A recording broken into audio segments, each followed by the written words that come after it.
I want to start with this really powerful statement from Natalie Hernandez, a resident of Humboldt Park. Her words, they just cut right to the heart of what's at stake here. When we talk about housing, it's not just about bricks and mortar. It's about identity, it's about culture, and it's about this very real fear of just being erased. And that fear, that's really at the core of Chicago's affordable housing crisis. The city is at a critical crossroads. And for thousands and thousands of residents, the question is getting more urgent every single day. Where can we even afford to live anymore? So let's start there. Let's talk about the human cost of this crisis. Because behind all the numbers and the policy debates, there are real people with real stories of struggle and displacement. And here's the painful irony, right? From Pilsen to Logan Square, all the way to Uptown, the very people who built these amazing, vibrant communities, they're the ones now being priced out. It's this quiet, creeping displacement that's changing the soul of the city. I mean, just take Fatima Khan's story. For her, getting priced out wasn't just about finding a new apartment. It meant a grueling 4-hour round-trip commute every single day. It meant pulling her kids out of their school, away from their friends right in the middle of the year. In her own words, we lost our routine, our community, our home. And Fatima's story, it's not unique. Not at all. Even for people who manage to stay inside the city limits, getting pushed out to the edges creates a whole different kind of problem. The daily commute just becomes this exhausting ordeal that sucks up your time, your money, and your energy. Look at Jacob Burton's situation. He works over by UIC, but the rent anywhere near there, he says, it's just not realistic. So his solution is a commute that's over an hour each way. And the impact is exactly what you'd expect. Less energy, not enough sleep, and a whole lot more stress. It's a daily tax on his quality of life. So these personal stories are really symptoms of a much bigger citywide crisis. And when you start to look at the numbers, that's when you really get a sense of the scale of this problem. Let's start with this number, 120,000. That's how many low-income households in Chicago are considered cost-burdened. And what does that mean? It means they're spending over a third of their income just on rent. Some are paying over half. That leaves almost nothing for groceries, for healthcare, for anything else. Now put that next to this number, an estimated shortage of 119,000 affordable housing units. So you've got 120,000 families in desperate need and 119,000 unit hole in the market. I mean, it is a perfect storm. And this is where the numbers get really, really stark. The state minimum wage is $14 an hour, but the wage you actually need to afford just a modest one-bedroom apartment in Chicago? Almost $33 an hour. That is not a gap, that's a chasm.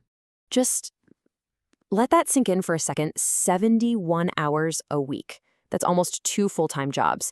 And not to get rich, not to buy some fancy condo, but just to afford a simple one-bedroom apartment. The math just doesn't work for a huge number of people working in this city.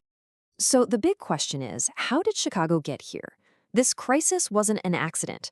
It was built, piece by piece, over decades, through deliberate policies that have left a really deep scar on the city.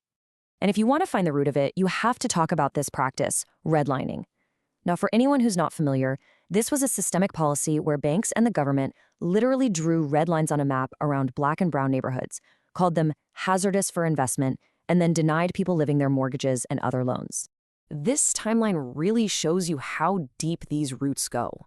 It started back in the 1930s, systematically cutting off investment to entire communities.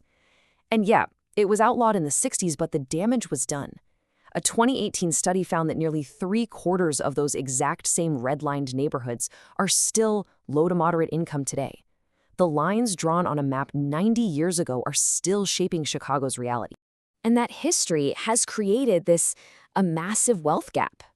When you stop entire generations from owning homes, which is one of the main ways families build wealth, you get disparities like this. The median white household in Chicago has nearly 10 times the wealth of the average Black household. And look at the homeownership rate. It's more than double. This is not a coincidence. It's a direct result of that long discriminatory history. Okay, so we get the history. But what about today? What's stopping the city from just building its way out of this mess? Well, as it turns out, the roadblocks today are just as complicated.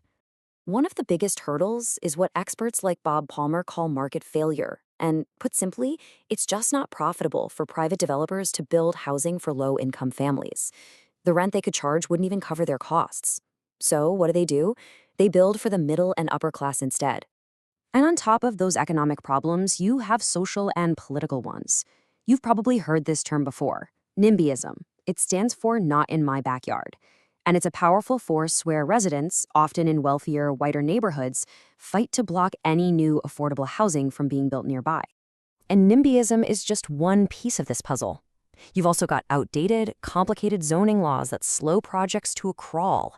You have market speculation, where investors snap up property in places like Humboldt Park, driving up prices for everyone.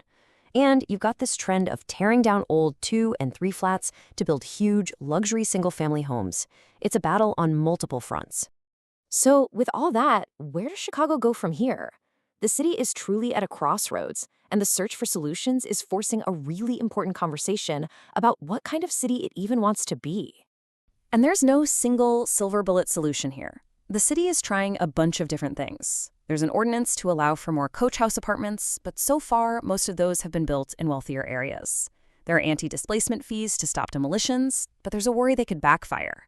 And then you have these big, bold ideas like green social housing that need a ton of money and political will to happen. And this really brings us to what most housing experts agree on. While all these policies are good steps, they're kind of like trying to fight a forest fire with a garden hose. They might slow down displacement a little bit, but they aren't nearly powerful enough to stop it on their own. And maybe this quote from UIC scholar Derek Anderson gets to the real heart of it. He says, "Housing isn't treated like a human right, and that's a bigger problem than any local ordinance can fix." And that makes you think, doesn't it? Is housing just a commodity, something to be bought and sold? Or is it something more fundamental? Which leaves us with this final critical question. The choices being made right now will decide the future of Chicago. Is it going to be a city that invests in and protects the diverse, vibrant communities that make it so special? Or is it going to become another big city that's only accessible to the wealthy? The answer is still being written.